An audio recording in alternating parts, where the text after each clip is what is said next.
think one of the things that we need to think about when we're trying to support the children we work with, whether that's you as a parent or whether it's you as a teacher, and I understand we've got a mixed audience here tonight, hence the reason why there's a lot of topics being covered in a fairly short space of time. But I'd like you to think about the following acronym, and it's MATCH. And if we think about these aspects, and when we're trying to tackle an issue with a child that we are either supporting or is one of our children, then I think it will help us to break down our approach and try and tackle the issue head on. So if we think about MATCH, the M stands for modify the task. And what I mean by that there is that it might be around changing the position that you might be working with the child in. And I'll touch upon some of this as we're going along in a few more slides. It's also about altering your expectations. So sometimes we do expect that the child will be able to complete the whole task in the time allotted for us. And perhaps what we need to do is think that you can only complete part of the task. And therefore, if you only complete part of the task, then we achieve that in that set time, then it is very successful. We want to be able to teach our children strategies. One of the things that is really important for them as they move through their school career and to become adults is to be able to draw upon their own inner resources and have their own toolkit of strategies that they can pull on rather than potentially relying on other people to help them through it. We also need to think about changing the environment, and with that it might well mean that we need to alter the type of equipment that we might be using. That might be a chair, it might be a seating position in the classroom, but it can make a big difference for our children. However, one of the key things is the H element of MATCH, and that is help by understanding.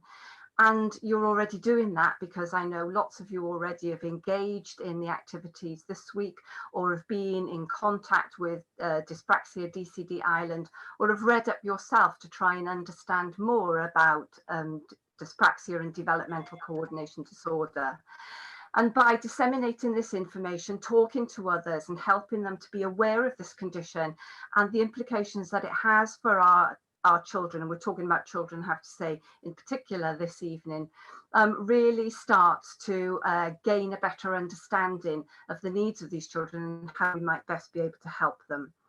But what I would also say is fundamentally important is in all of this is the children themselves. They are who they are first. They are Rachel, Sarah, they are those children rather than the condition. And they also have many, many strengths. And we really need to capitalize on those strengths to support the areas that they find difficult to do. So let's have a little look at help by understanding. And this is an area that we could spend quite a bit of time on, but I just want to use these very sort of short pictures and component areas to think about when you're trying to solve a problem that you might be working on at home or at school. So firstly, it's about planning and organising the task. Is that one of the key areas that they're having difficulty with? Is it about coordinating and adjusting the movements when the demands change? So that could be that they're coping with the activity, but when they need to move, say within the classroom or out and about or within the house, then the difficulties then become much more overt. Is it that actually it's about their focus and the effort that they're putting in? And by that, I don't mean that they're not putting in enough effort, but it's about the amount of effort. A lot of our children are having to put in so much effort that it's very, very tiring and very wearing for them. And that ultimately has an overflow effect onto their emotion. Lastly, the other component is language communication and social skills. And the language in particular here is really important because some children find it very difficult to follow the instructions. They also have slow processing, so it really takes them time to respond to what's being asked of them. And cumulatively, they can give up. So these difficulties don't come in isolation and they interlink with one another. So it's very seldom actually that you have one of those components on its own, which then can make it difficult to deal with the issue at hand, because we're needing to try and understand which component is the primary aspect there. So let's look at some of the things that we might be able to do at home that are small changes but can make a big difference. Eating and drinking is an area that I'm often asked about in my day-to-day work, and they are basic things that we all need to do. Some classic examples of issues that we might have with our children here is that they are finding using cutlery very hard, and therefore tend to pick up food and eat with their fingers. So first of all, one of the changes that we can make is check their seating position at the table. One of the problems that we have is that children are usually sitting on chairs where their feet are not on the floor, and they're having to elevate their arms in order to hold the cutlery. And if they're already having difficulties using things like scissors and pencils, then, you know, understandably using cutlery is going to be difficult as well. So it's really important that their feet are on a firm platform. So either there's a box or something underneath their feet, and that the table should be at about elbow height. We can also look at the cutlery that the children are using. Often they'll use a very stab type grip when they're trying to hold their cutlery. So smaller cutlery with fatter barrels can often be very helpful for the children. It doesn't mean to say that you have to go out and buy anything special. It just means that perhaps when you're going shopping in the supermarkets, or when you're out and about, you can look for different types of cutlery. There are some sets that you can get, and the one that I've got on the image there is something called caring cutlery, and that has little divots where the children can put their fingers so that when they're holding their cutlery, they're holding it like this. And I've got an image there for you that that shows that. But even if you don't have any specialist cutlery like the caring cutlery, but when you're using your regular cutlery at home, try and encourage your children to extend their index finger down the barrel of the knife and the fork, and that gives extra stability around the wrist for holding the knife and the fork, and to use that saw in action that they need when they're cutting up food. Also think about the type of dish that you've got. One of the things I do find is when the children are trying to cut, they tend to tear at the food rather than use the saw in action, and then the food splits and ends up all spilling over the side of the plate. So consider in your pile of crockery that you might have in the cupboard, whether you can use a dish that's slightly deeper, so that they've got a side in the dish that they could push the food against in order to load their fork when they're cutting up their food to eat. Underneath the plate there that you can see in the picture, there's something called Dyspraxia. I would say that this is quite expensive, but I'm just using it as an example here, and it's non-slip matting. And you can buy cheaper alternatives to this in places like the Euro shop or camping shops. It's the sort of the slippy kind of non-slip rubbery material that stops plates and objects from moving around. And that's really helpful as well, because sometimes when the children are sat at the table and they're cutting with their knife and fork, then the plate can slip. But an even cheaper option to that is to just get a clean flannel and wet it and wring it out so that it's just damp, and put that under the plate. You can also use this strategy for other types of activities where maybe you're doing some extra things in the kitchen. Maybe the child is helping with some cooking, or maybe pouring, spooning things into bowls, and just to give it a bit of steadiness on the table. We want to try and encourage our children, obviously, to be as independent as they can with preparing simple snacks. And one of the issues that I often find I get asked about is about spreading, for example, butter on toast. And what you might use here is a flexible blade. And I've just put an example there of a very small spatula on the image. So obviously not a great big one that maybe you'd be icing your cake with, but a small spatula. And with that flexible blade, it gives them the ability to move the butter around the toast much more easily, and to squish it against the bread. because the children can find it difficult to grade the movement that they need. It's the pressure that they use on their toast, so they end up pushing through the bread or the toast. So the flexible knife kind of helps, as I say, spread it rather than digging in into the bread. Carrying plates, cups, liquids, that sort of thing can sometimes be problematic. So you might look at non-slip trays, or what you could do is use some of that rubber matting, that non-slip matting, and put a piece of that on a tray. And leading on then, drinking from cups can sometimes be problematic in that they end up being knocked over the table. So look for cups and beakers that have got a wide bottom. And this sort of really encourages you when you're out and about to maybe view some things that maybe are novelty items. I've got one that's like, I don't know if some of you remember the Weebles wobble, but they don't fall down. And I've got a cup that's a rounded bottom and got quite a fancy straw on it. So it's a novelty item, which the children really like drinking out of. But when you knocked it, it kind of rolled so far, but didn't tip over so that all the liquids poured out. You could, of course, also use the cups that have integral straws to them as well, which is a good idea. Pouring liquids can sometimes be problematic. So look for containers that have got lids so that if they do tip too far, then all the liquid's not going to come out of the top, that it has to come out of the spout.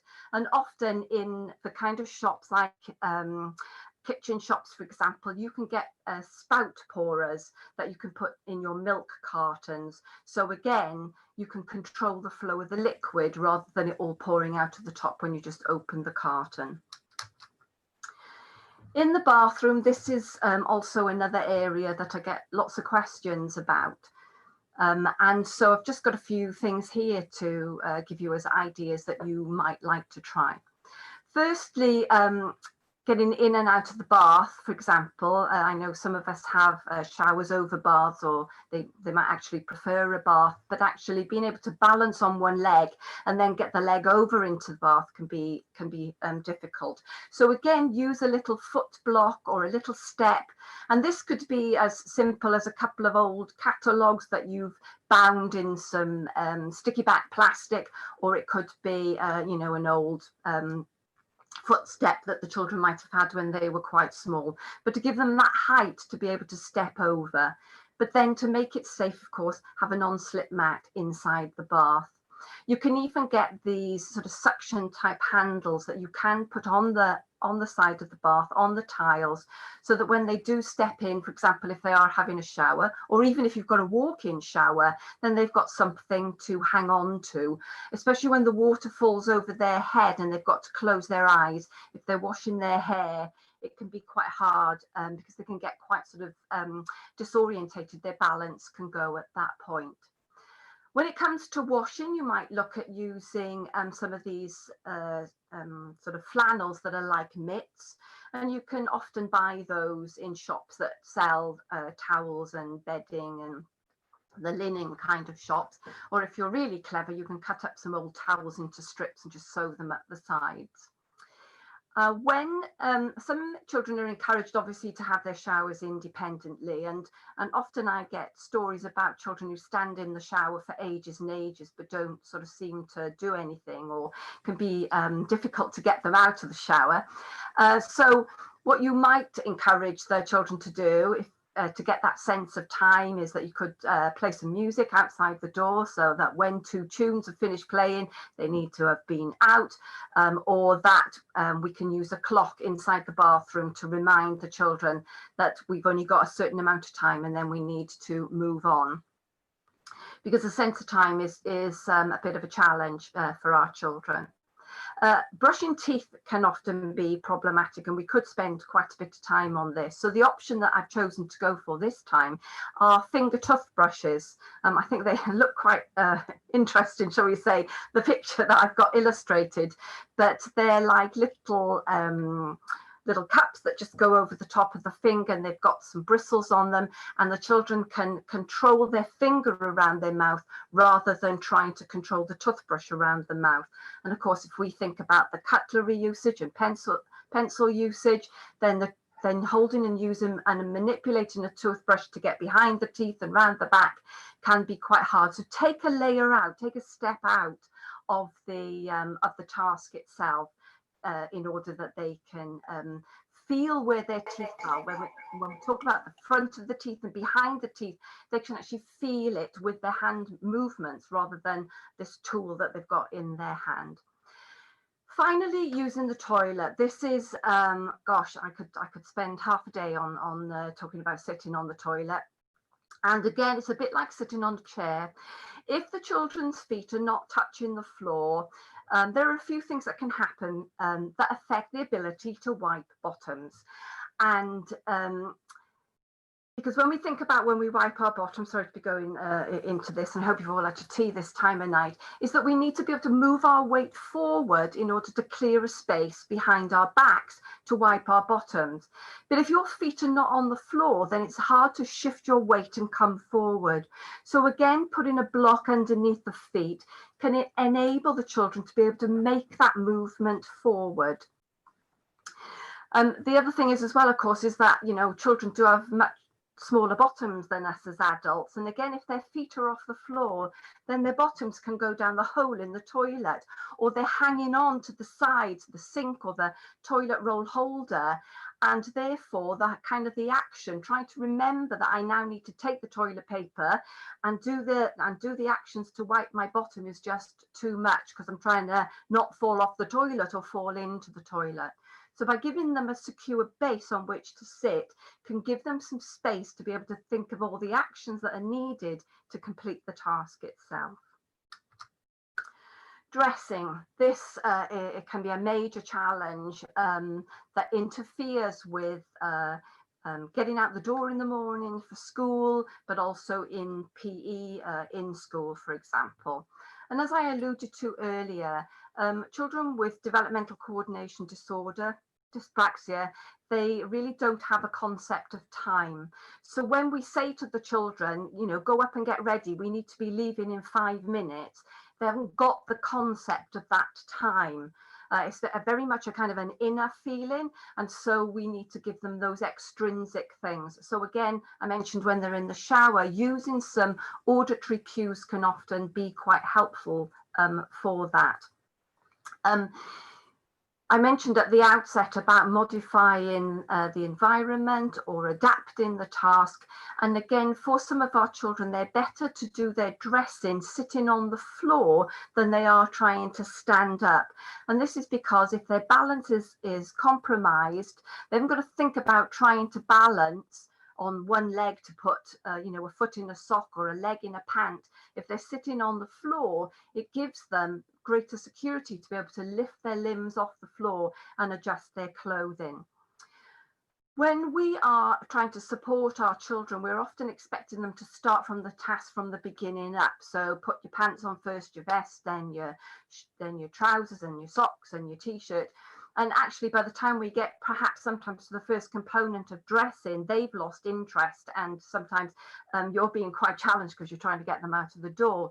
So you might think about using a technique called backwards chaining. So you support the children all the way through the task, and they do the last part of the task.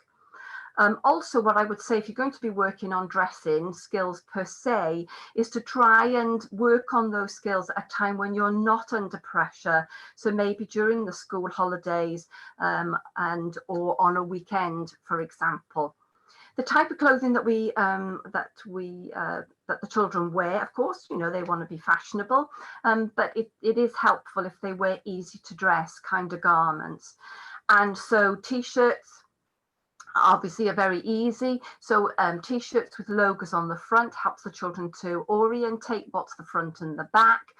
Socks, I've given an example here of socks that have got coloured heels and toes, so that if we're thinking about trying to move that heel around, because they generally just shove it on their foot, then it helps give them a visual cue to help orientate to the part of the body.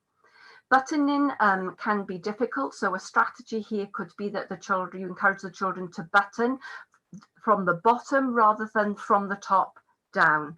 In that way, the children can see what they're doing rather than when their hands are right up here against their chest. Zips can be problematic, so you might think about putting zip pulls, and these are commercially available.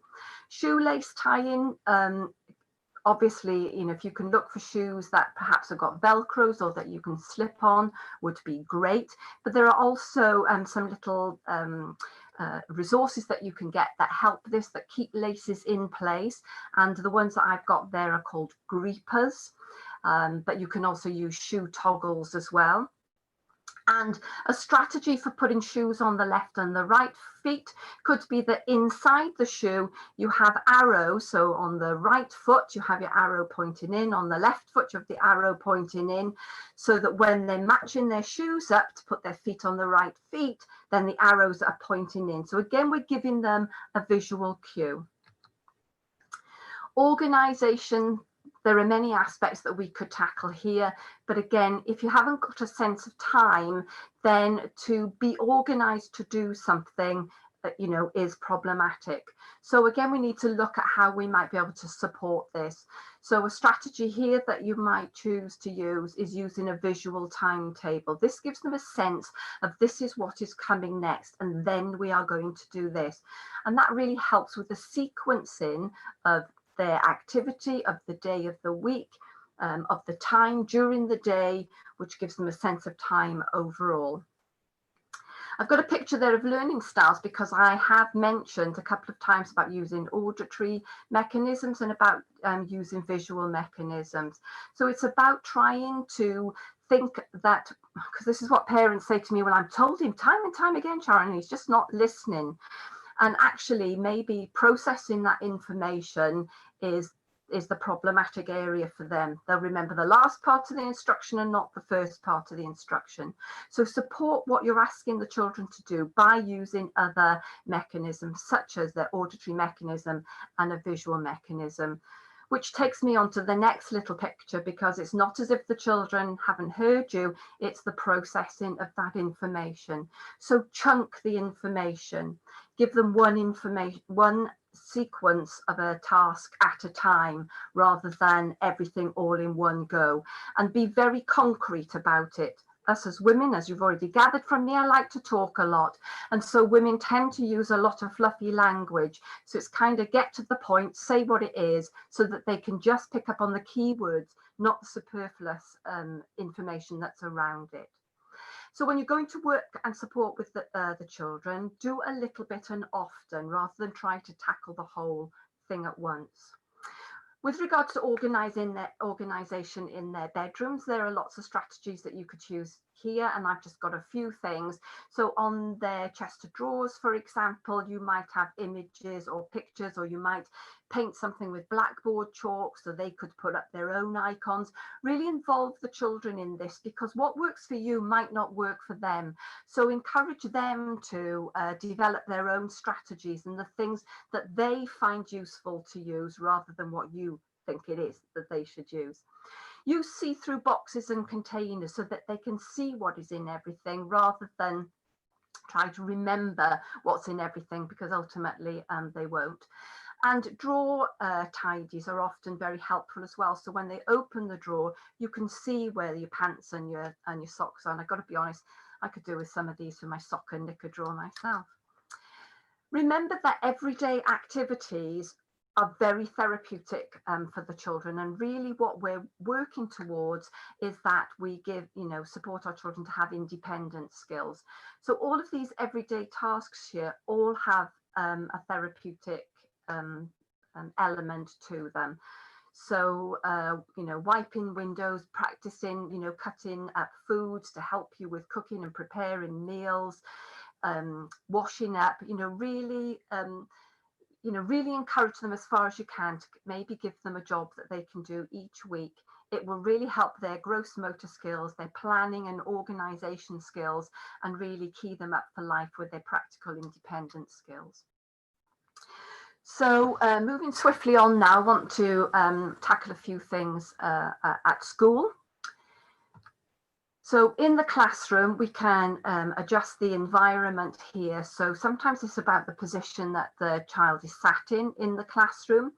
If we think about transferring information from the board down to the book, it's much easier if a child is face on to the board, so they're just looking up and down rather than say to the left and then the right, because if they're trying to remember the information, they might have forgotten it in that space of the time that it takes to turn their head.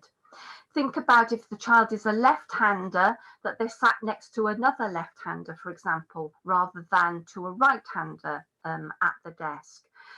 Also, the children can find it difficult to move in and around the classroom because they're bumping into things. So again, think carefully about where they're positioned in terms of accessing their own desk, maybe getting materials out of their drawer, and or moving on to another activity in the classroom. We can consider different tools for the jobs, and some teachers may be familiar with some of the images here. And of course, lots of these things overlap. So mums and dads out there can also have sets of this equipment at home for either leisure craft activities and or homework type activities. So it might well be that we need to look at some different pencil grips for the children, or a different type of pen, or a pencil itself, using rulers, maybe the type of ruler with a handle, which gives them greater opportunity to use a whole-handed grasp to place and hold down the ruler. Different types of scissors could be useful, and the example I've got here are commercially available scissors called Map Ed, but they've got a little a stopper on it which gives an open close action. If they're needing to produce lots of different shapes, then look to use stencils, for example, rather than sort of freehand or trying to manipulate a ruler to draw a square or a graph, for example. For some children, they may need some adjustment in terms of writing on a slopey surface.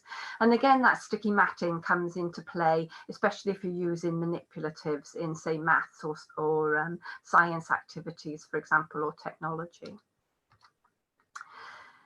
Handwriting, lots of children with dyspraxia DCD will say to me, is the bane of their lives. So you know, look wherever possible to reduce the need for handwriting.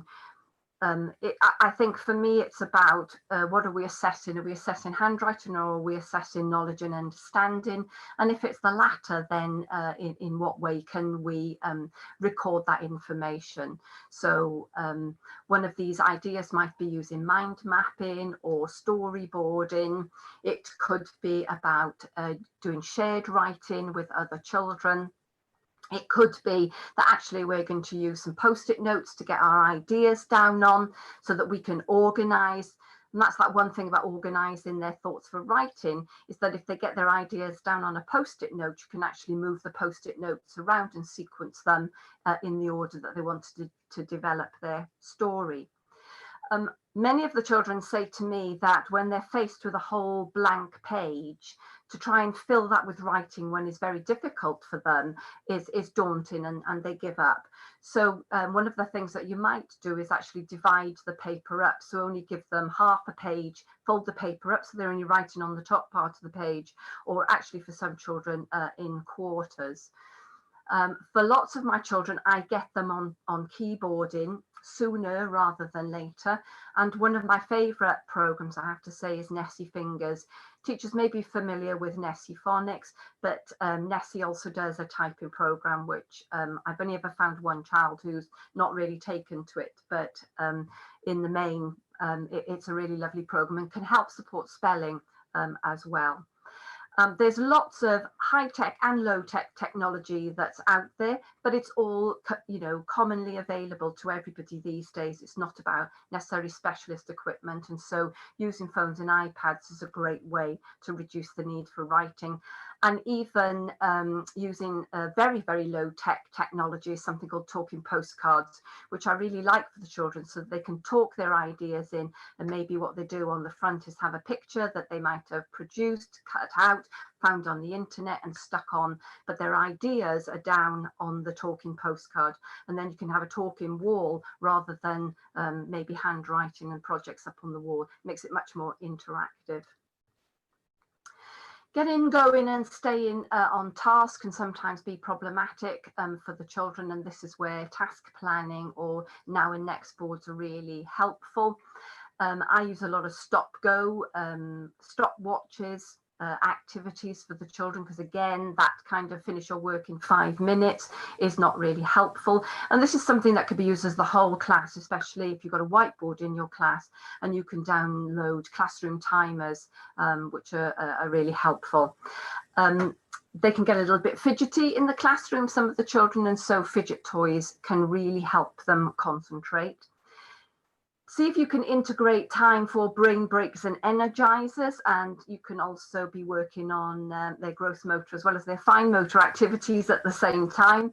But it just kind of gives that brain a little gap, and then they can go back to work, especially if you've got wet play, and that can be problematic, as we all know, especially when it rains as much as I noticed in Ireland, and equally does as much in Wales. Okay, and then lastly, then we've got the stop, think, plan, do type activity, because this problem solving, this something called executive functioning, is really a challenge for them, and they really need to think about this and find a mechanism for planning what it is that they need to do. It's very difficult to withdraw children out to do fine and gross motor programs and activities outside the classroom. You haven't got support. So there are lots of ways in which you could integrate fine motor activities, for example, across the curriculum. So I've got 2 examples here. The marshmallow challenge, which is a fine motor task, but you could bring that into science. There's a whizzer activity, which is a very favorite therapeutic toy of mine, but that's lovely activity for levers and pulleys, but their children are working on their shoulder muscles at the same time. You can do some maths activities using dice and pegs. So you're working on their fine motor activities, but you're also working on some math skills. There's some money skills activities that you might do by hiding some coins in dough, and they've got to find the coins and add them up, take them away and go and buy something with it. And then you could do some spellings either by using the little pegathon type activity there, or maybe even threading letter beads onto a lace.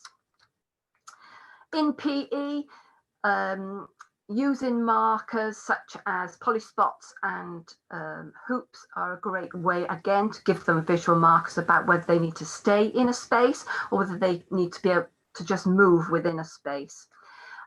Timers, again, I use timers a lot for PE activities because we need to help the children really understand about what time feels like to do things.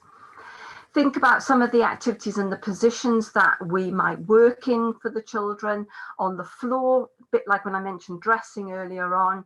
The floor type activities are less challenging for the children because you're not compromising the balance so much.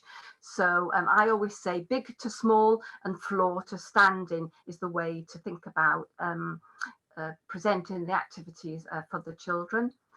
With regard to throwing and catching, sending and receiving, slower moving balls are easier to respond to because they need time to process the movements that they need to use in order to catch the ball. So we need to give them that time. If you put a bounce in the ball rather than straight at them, the bounce breaks up the speed of the ball, and again, they've got time to respond.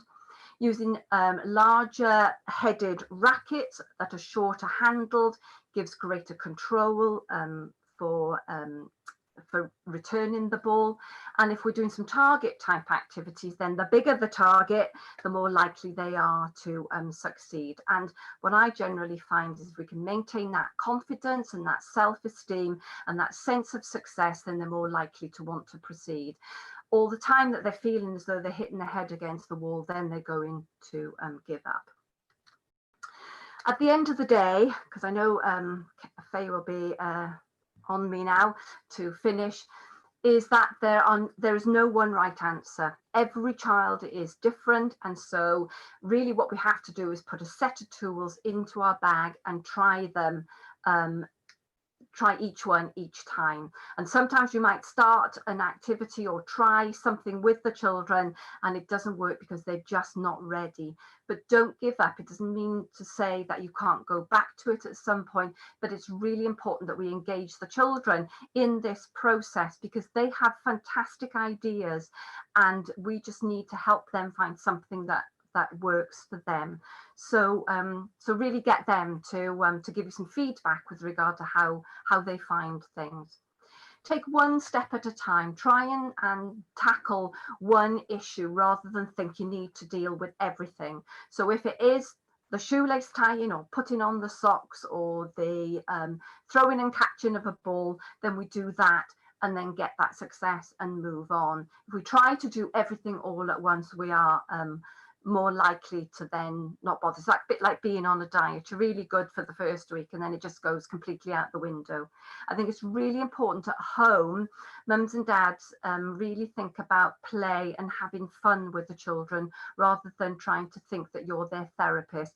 They're very cute, the children. They know that you're trying to get them to do stuff. So you have to be quite sneaky and look for fun, innovative, novel things. And the more novel they are, the more interesting they are to the children. And the more fun they are, the less likely they are to know that you're trying to get them to do some stuff. So it's about setting the just right challenge. If we get the challenge right, then they'll feel success and they'll get their confidence and more likely to succeed.